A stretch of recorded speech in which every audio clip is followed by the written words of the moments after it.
Gracias, buenos días a todas y todos. Antes que nada es un gusto poder presentar el día de hoy lo que es este acercamiento que hicimos hacia las víctimas tienen derecho a saber y darles un poco el contexto de cómo se fue generando este estudio.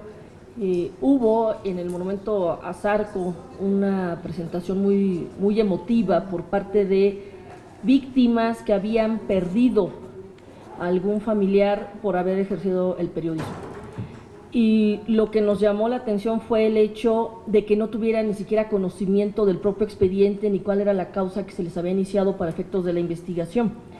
De ahí, en el acercamiento que tuvimos con Balbina, que fue quien generó esa presentación con Reporteros Sin Fronteras, y posteriormente también con Freedom House, que fue muy receptivo a generar un proyecto de revisión de los casos, nos abocamos a revisar qué es lo que estaba pasando en los términos de investigaciones de periodistas que habían sido asesinados o que a la fecha están desaparecidos.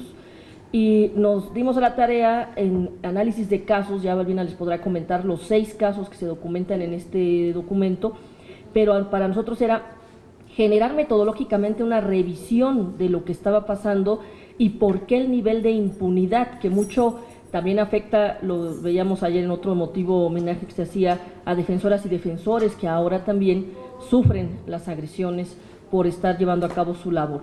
Y en el caso de los y las periodistas, lo primero que revisamos fue 33 códigos de procedimientos penales, donde el único código, que es el de Baja California Sur, que establece la obligación de verificar qué publicó, qué iba a publicar o qué intereses estaba afectando, establece solamente en una normatividad. ¿Qué implica? Que ningún ministerio público en el país, tanto federal como locales, tienen la obligación de abrir la línea de investigación por libertad de expresión. Y vemos casos tan lamentables, uno de ellos muy sensible, justo está cumpliendo cada vez días de impunidad en el caso Regina Martínez, y no se diga todos los casos de periodistas que a la fecha siguen sin resolverse.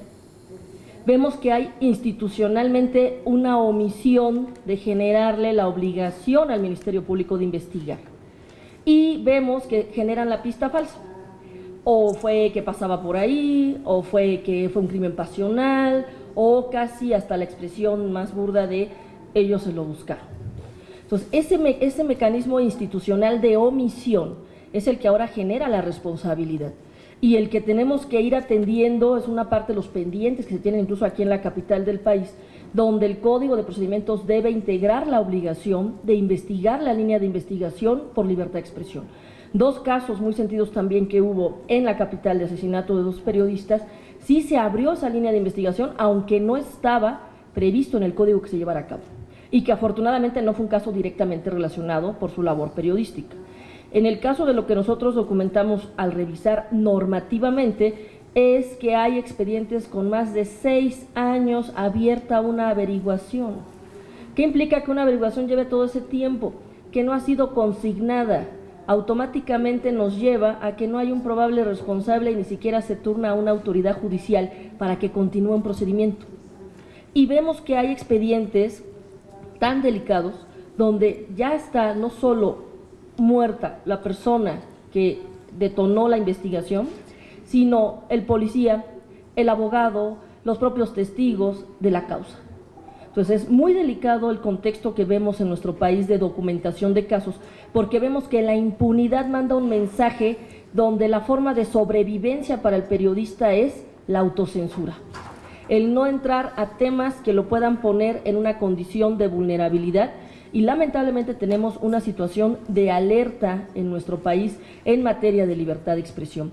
El hecho que no se les permita realizar libremente su ejercicio periodístico, el hecho de que haya periodistas al día de hoy asesinados o desaparecidos y desaparecidas, porque también hay que decirlo en cuestión de género, mujeres y hombres están en ese catálogo de personas que al día de hoy han sufrido una agresión de esta naturaleza tan violenta. Y vemos por otro lado en la revisión de los expedientes que no se le ve una constancia respecto a por lo menos consignar y generar una condena. La única persona que está condenada actualmente fue el actor material que mató a Manuel Buendía, y ya lo querían condonar su pena hace apenas unos 3 años. No hay condenas que hayan sido emitidas por el asesinato o desaparición de una o de un periodista. Y peor aún, en el caso de la desaparición de periodistas, no se tiene siquiera vestigios donde la lógica es periodista que se fue vivo, vivo lo queremos. Y vemos otra situación todavía más delicada en cuanto a la materia que no es tan sensible como la penal, que es la materia civil. Cuando nos abocamos con Balbina a revisar los casos, nos dimos cuenta que muchas de las víctimas no tenían la cancelación de un seguro, no tenían una pensión, no tenían la condonación de un crédito. ¿Por qué? Porque su esposo o esposa que había sido desaparecida o desaparecido no genera un acta de defunción. Vean a qué nos lleva una situación tan delicada. En nuestro país existe lo que se llama la ausencia y la presunción de muerte. Una persona que no se sabe su paradero tarda hasta 7 años en que en materia civil se decrete la presunción de muerte para generar un documento. ¿Qué pasa con un periodista desaparecido? Había un caso de uno de ellos cuyo vehículo había sido encontrado incendiado ya sin la persona y seguían pagando la prima del seguro porque no podían cancelarlo. O hijas, hijos de periodistas que en un momento dado le generan quizá incluso la pensión de viudez, que no podían hacer el trámite porque no tenían el documento. Y vean lo complejo que se convierte, porque no es tan fácil como decir, pues denles un documento de acta de defunción. Pues no se la pueden dar porque no está apareciendo la persona. Y eso no se puede tolerar como una justificación de te doy el documento y ya no investigo. Pero mientras existe una doble parálisis a las personas que viven esta realidad.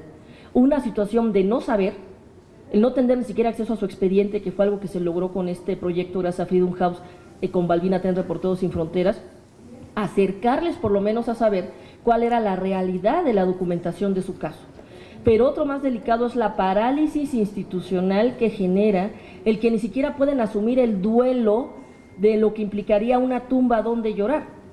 Pero esa tumba donde llorar cuando es homicidio, conste, no estamos diciendo que también sea un escenario amigable, por lo menos les detona un acta de defunción para hacer sus siguientes trámites. En el caso de desaparición, México no está listo para el caso de desaparición forzada. Tenemos códigos anacrónicos de 7 años de trámites para poder lograr una documentación adecuada para que esa persona pueda iniciar toda su gestión que tendría derecho a detonar si fuera otra circunstancia. Entonces, en el estudio documentamos esta situación, estamos viendo incluso cuál sería una vía idónea de generarle ese documento necesario a la persona para evitar que sufra esta doble situación, el hecho de no tener un acceso a la justicia, más no poder detonar los trámites que en derecho le corresponderían por generar este tipo de situación. Y por otro, la omisión de la autoridad, que de entrada la tiene porque no tiene la exigencia legal ni el fundamento para operar la documentación de casos. Esa es la realidad de lo que quisimos diagnosticar en este estudio. De mi parte lo que hacía era una revisión más técnico-jurídica, lo he dicho una y otra vez. Lamentablemente en México tenemos un país donde si quieren proteger a un periodista no hay competencia, no hay facultades o no hay presupuesto. Pero si quieren atacar a un periodista tienen la vía administrativa con la anacrónica ley de imprenta, tienen todavía delitos contra el honor en varios estados del país, tienen la responsabilidad civil con el daño moral y tienen la omisión legislativa que no permite documentar los casos. Esa es una realidad institucional que se tiene que atender con esa ingeniería para encarecer el costo a la autoridad por la omisión. Llegamos a un momento en que, y nos lo han dicho con claridad, ya no es la autoridad la que ataca, pues en principio no debiera hacerlo nunca. Pero sí hay una responsabilidad por omisión al no propiciar esquemas de ejercicio responsable de la libertad de expresión. Y vemos lamentablemente, insisto, que la autocensura se convierte en una forma de sobrevivencia. No se diga los casos de periodistas que están en el exilio y que lo que están haciendo es salvar su vida sacrificando su libertad.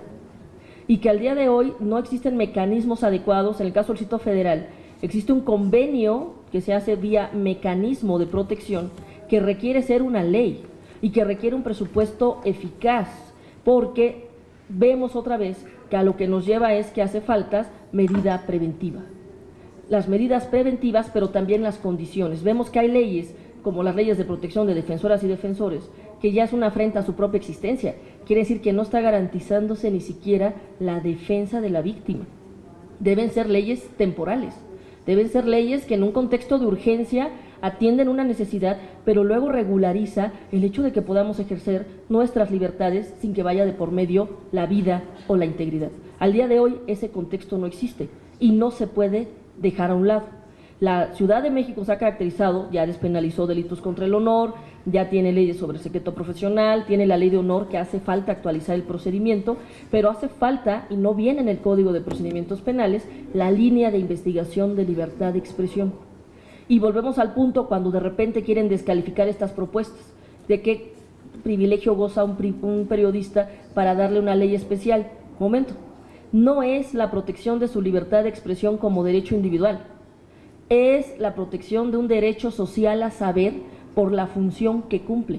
Cada vez que se calla la voz de una periodista o de un periodista, no solo pierden su libertad de expresión, perdemos todas y todos como sociedad al dejar de recibir la información que fue incómoda, y el mensaje es claro: si dices algo que incomoda a cierta situación, a cierto sector, se te aniquila, se te anula. Y vemos otra muy sensible: ¿qué derechos tienen las y los periodistas en materia laboral, en materia de seguridad social, en materia de estabilidad en el trabajo? Entonces vemos toda un esquema institucional que abona a una situación de impunidad y un mensaje claro donde, insisto, y es lo más grave, la autocensura se convierte en la forma de protección.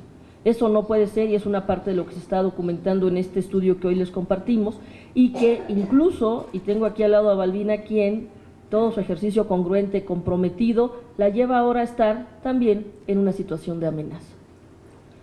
Es una afrenta constante tener que evidenciar y visibilizar los casos para encarecer los costos. Desde la Comisión de Derechos Humanos estamos preparando los estudios, estamos generando también la incidencia en política pública, porque la capital del país puede ser el referente que permita ser el ejemplo a otros estados de la República para que se atienda esta situación. Pero sí es cierto al día de hoy que logramos poner al periodismo en situación de vulnerabilidad y que estamos en estado de alerta, y que la impunidad en casos tan sensibles de aquellos que no están el día de hoy con nosotros sigue siendo el mensaje más evidente del riesgo en el que están sometidos las y los periodistas, y que tenemos que seguir visibilizando, pero sobre todo generando los esquemas normativos de capacitación y de estrategias preventivas articulados desde sociedad civil, los propios gremios de periodistas y las instituciones que nos corresponde estar ahí. Esta es parte de la reflexión que hacemos el día de hoy en este estudio y que con todo gusto se los compartimos. Muchas gracias.